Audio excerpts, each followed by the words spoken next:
अकबर के दरबार में एक दिन सुंदरता के विषय पे बात हो रही थी। सभी सभागणों के पास बीरबल का मजाक उड़ाने का अच्छा मौका था, क्योंकि बीरबल सांवले थे। अकबर बीरबल को छेड़ते हुए पूछते हैं, बीरबल, जब खूबसूरती बंट रही थी तब तुम कहाँ थे? बीरबल कहते हैं, जहां पनाह भगवान के दरबार में एक जगह अक्ल बंट रही थी और दूसरी जगह खूबसूरती।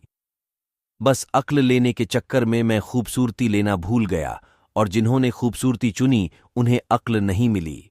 अकबर बहुत खुश हुए और सभागण शर्म के मारे अपना सा मुंह लेकर बैठ गए।